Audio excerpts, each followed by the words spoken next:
بسم الله الرحمن الرحيم وإلى مدين أخاهم شعيبا قال يا قوم اعبدوا الله ما لكم من إله غيره ولا تنقصوا المكيال والميزان إني أراكم بخير وإني أخاف عليكم عذاب يوم محيط ويا قوم أوفوا المكيال والميزان بالقسط ولا تبخسوا الناس أشياءهم ولا تعثوا في الأرض مفسدين بقية الله خير لكم إن كنتم مؤمنين وما أنا عليكم بحفيظ قالوا يا شعيب أصلواتك تامرك أن نترك ما يعبد آباؤنا أو أن نفعل في أموالنا ما نشاء إنك لأنت الحليم الرشيد قال يا قوم أرأيتم إن كنت على بينة من ربي ورزقني منه رزقا حسنا وما أريد أن أخالفكم إلى ما أنهاكم عنه إن أريد إلا الإصلاح ما استطعت وما توفيقي إلا بالله عليه توكلت وإليه أنيب ويا قوم لا يجرمنكم شقاقي أن يصيبكم مثل ما أصاب قوم نوح أو قوم هود أو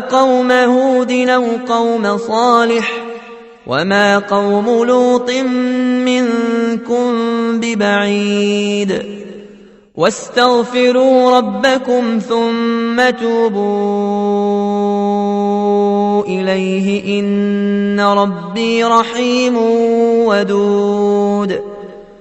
قالوا يا شعيب ما نفقه كثيرا مما تقول وإنا لنراك فينا ضعيفا ولولا رهطك لرجمناك وما أنت علينا بعزيز قال يا قوم أرهطي أعز عليكم من الله واتخذتموه وراءكم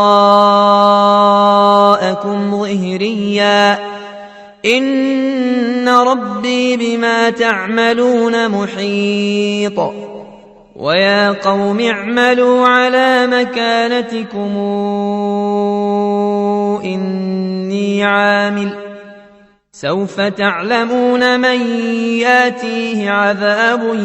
يخزيه ومن هو كاذب وارتقبوا إني معكم رقيب ولما جاء أمرنا نجينا شعيبا والذين آمنوا معه برحمة منا وأخذت الذين ظلموا الصيحة فأصبحوا في ديارهم جاثمين كأن لم يغنوا فيها ألا بعدا لمدين كما بعدت ثمود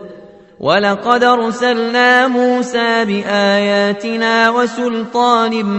مبين إلى فرعون وملئه فاتبعوا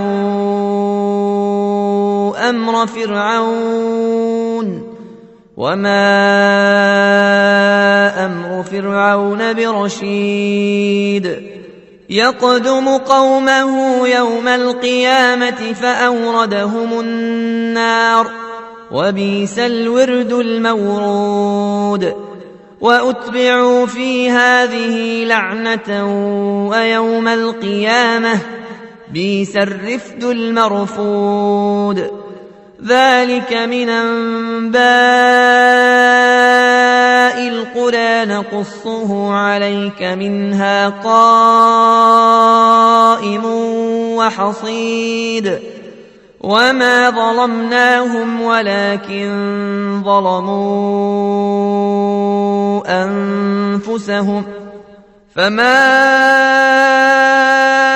أغنت عنهم آلهتهم التي يدعون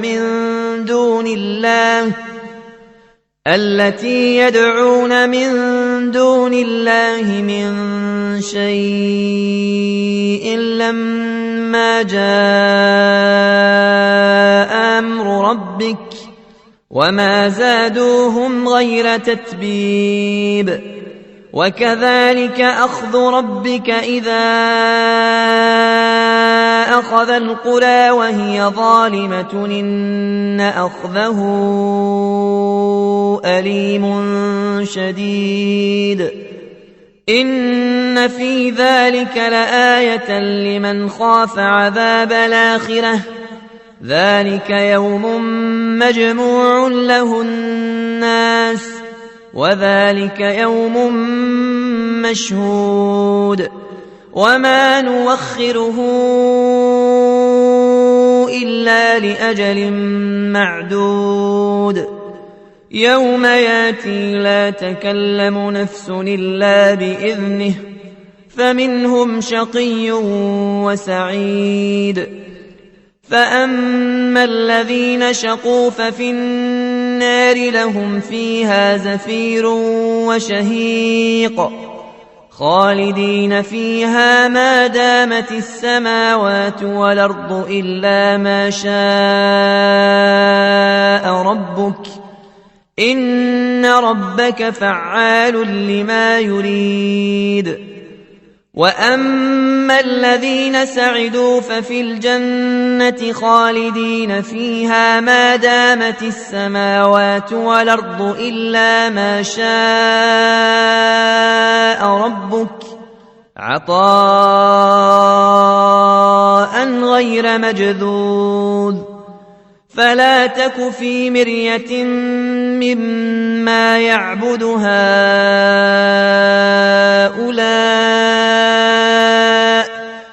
ما يعبدون إلا كما يعبد آباؤهم من قبل وإنا لموفوهم نصيبهم غير منقوص ولقد آتينا موسى الكتاب فاختلف فيه ولولا كلمة سبقت من ربك لقضي بينهم وإنهم لفي شك منه مريب وإن كلا لما ليوفينهم ربك أعمالهم إنه بما يعملون خبير فاستقم كما أمرت ومن تاب معك ولا تطغوا إنه بما تعملون بصير ولا تركنوا إلى الذين ظلموا فتمسكم النار وما لكم من دون الله من أولياء ثم لا تنصرون وأقم الصلاة طرفي النهار وزلفا من الليل إن الحسنات يذهبن السيئات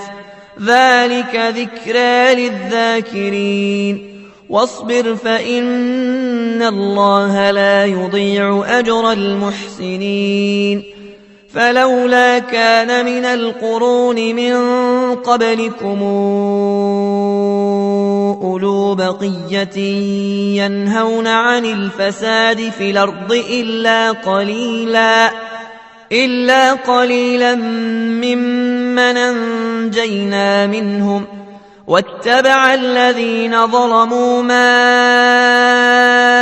أترفوا فيه وكانوا مجرمين وما كان ربك ليهلك القرى بظلم وأهلها مصلحون ولو شاء ربك لجعل الناس أمة واحدة ولا يزالون مختلفين إلا من رحم ربك ولذلك خلقهم وتمت كلمة ربك لأملأن جهنم من الجنة والناس أجمعين وكلا نقص عليك من أنباء الرسل ما نثبت به فؤادك وجاءك في هذه الحق وموعظة وذكرى للمؤمنين وقل للذين لا يؤمنون اعملوا على مكانتكم إنا عاملون وانتظروا إنا منتظرون ولله غيب السماوات والأرض وإليه يرجع الأمر كله فاعبده وتوكل عليه وما ربك بغافل عما تعملون بسم الله الرحمن الرحيم ألف لام را تلك آيات الكتاب المبين إنا أنزلناه قرآنا عربيا لعلكم تعقلون نحن نقص عليك أحسن القصص بما أوحينا إليك هذا القرآن وإن كنت من قبله لمن الغافلين إذ قال يوسف لأبيه يا أبت إني رأيت 11 كوكبا والشمس والقمر رأيتهم لي ساجدين قال يا بني لا تقصص رؤياك على إخوتك فيكيدوا لك كيدا إن الشيطان للإنسان عدو مبين وكذلك يجتبيك ربك ويعلمك من تاويل الأحاديث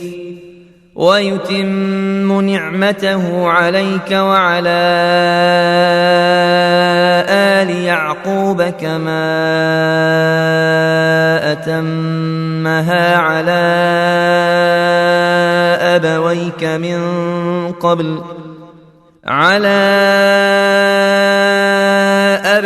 من قبل إبراهيم وإسحاق إن ربك عليم حكيم لقد كان في يوسف وإخوته آيات للسائلين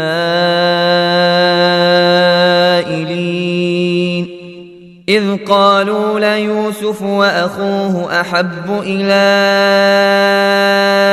أبينا منا ونحن عصبة إن أبانا لفي ضلال مبين اقتلوا يوسف أو اطرحوه أرضا يخل لكم وجه أبيكم وتكونوا من بعده قوما صالحين قال قائل منهم لا تقتلوا يوسف وألقوه في غيابات الجب يلتقطه بعض السيارة يلتقطه بعض السيارة إن كنتم فاعلين. قالوا يا أبانا ما لك لا تامنا على يوسف وإنا له لناصحون أرسله معنا غدا يرتع ويلعب وإنا له لحافظون. قال إني ليحزنني أن تذهبوا به وأخاف أن يأكله الذئب وأنتم عنه غافلون. قالوا لئن أكله الذئب ونحن عصبة إنا إذا لخاسرون. فلما ذهبوا به وأجمعوا أن يجعلوه في غيابات الجب وأوحينا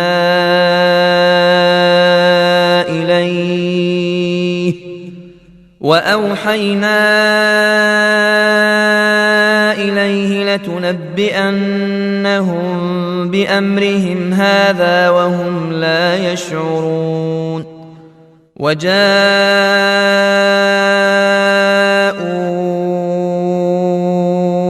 أباهم عشاء يبكون. قالوا يا أبانا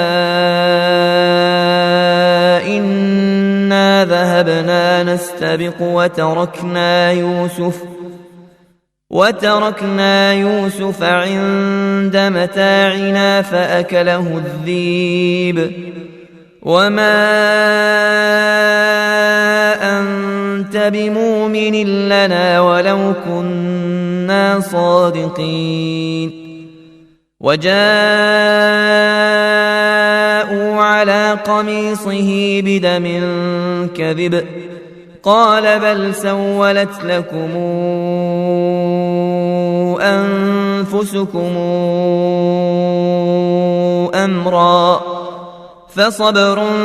جميل والله المستعان على ما تصفون. وجاءت سيارة فأرسلوا واردهم فأدلى دلوه قال يا بشرى هذا غلام وأسروه بضاعة والله عليم بما يعملون. وشروه بثمن بخس دراهم معدودة وكانوا فيه من الزاهدين. وقال الذي اشتراه من مصر لامرأته أكرمي مثواه عسى أن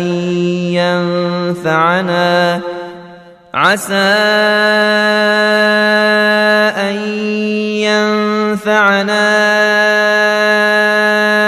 أو نتخذه ولدا وكذلك مكنا ليوسف في الأرض ولنعلمه من تاويل الأحاديث والله غالب على أمره ولكن أكثر الناس لا يعلمون. ولما بلغ أشده آتيناه حكما وعلما وكذلك نجزي المحسنين.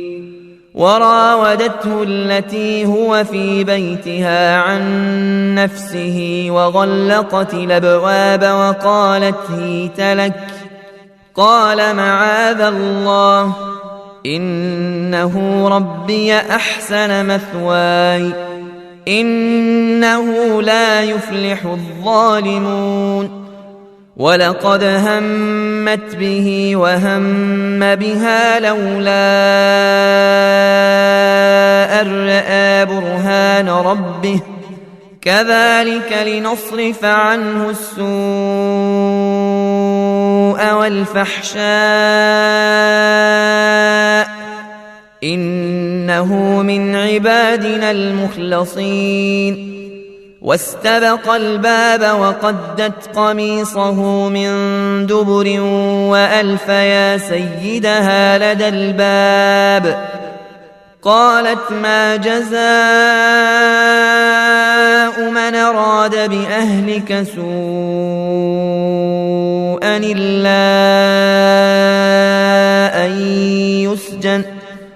إلا أن يسجن أو عذاب أليم قال هي راودتني عن نفسي وشهد شاهد من أهلها إن كان قميصه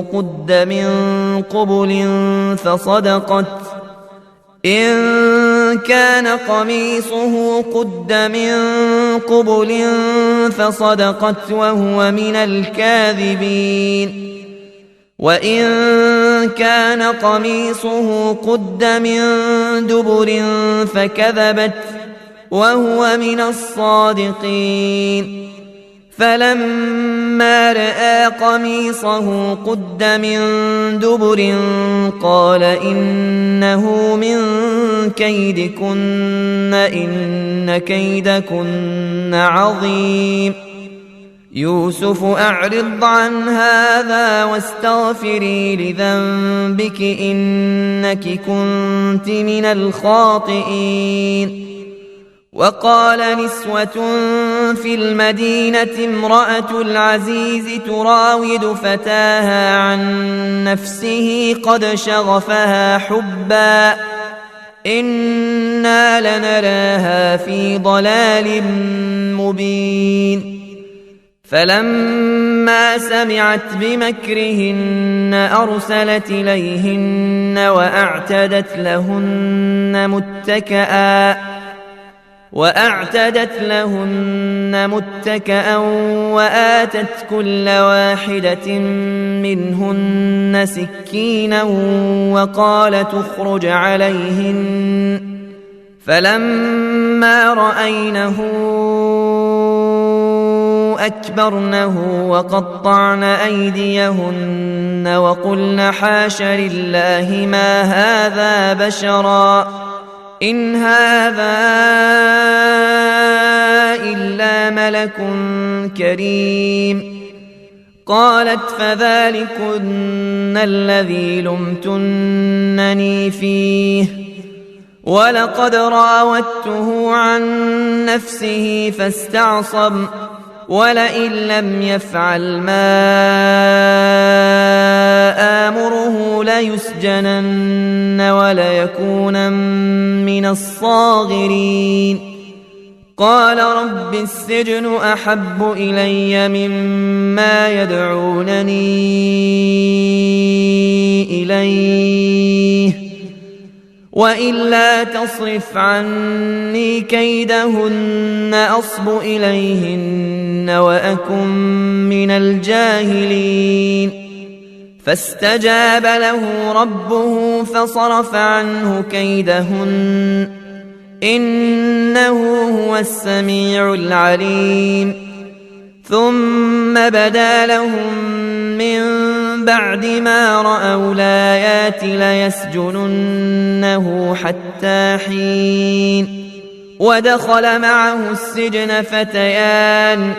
قال أحدهما إني أراني أعصر خمرا وقال الآخر إني أراني أحمل فوق رأسي خبزا تاكل الطير منه نبئنا بتاويله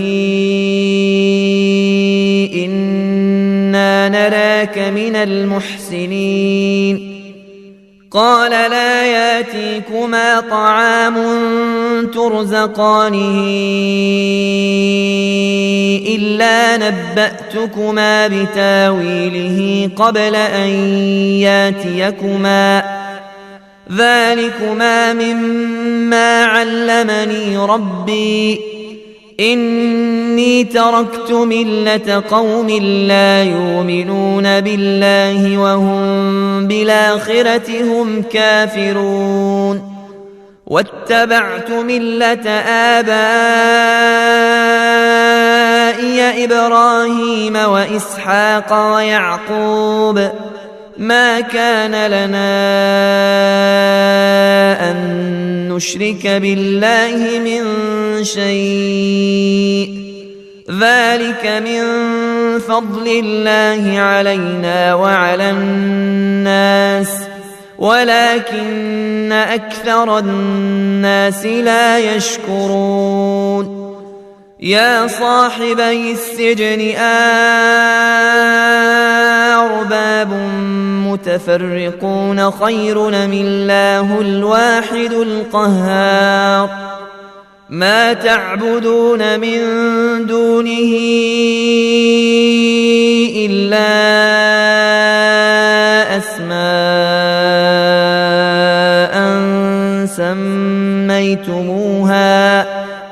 سميتموها أنتم وآباؤكم ما أنزل الله بها من سلطان إن الحكم إلا لله أمر ألا تعبدوا إلا إياه ذلك الدين القيم ولكن أكثر الناس لا يعلمون يا صاحبي السجن أما أحدكما فيسقي ربه خمرا وأما الآخر فيصلب فتاكل الطير من رأسه قضي الأمر الذي فيه تستفتيان وقال للذي ظن أنه ناج منهما اذكرني عند ربك فأنساه الشيطان ذكر ربه فلبث في السجن 9 سنين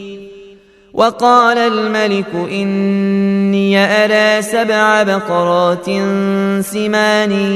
يأكلهن 7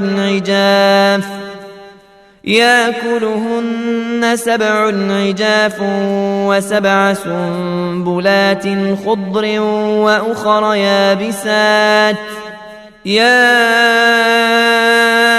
أيها الملأ وافتوني في رؤياي إن كنتم للرؤيا تعبرون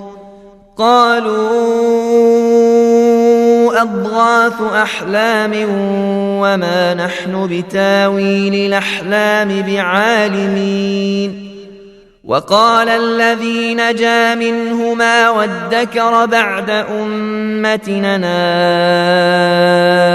أنبئكم بتاويله فأرسلون يوسف أيها الصديق أفتنا في 7 بقرات سمان يأكلهن 7 عجاف و7 سنبلات خضر وأخر يابسات لعلي أرجع إلى الناس لعلهم يعلمون قال تزرعون 7 سنين دأبا فما حصدتم فذروه في سنبله إلا قليلا مما تاكلون ثم ياتي من بعد ذلك 7 شداد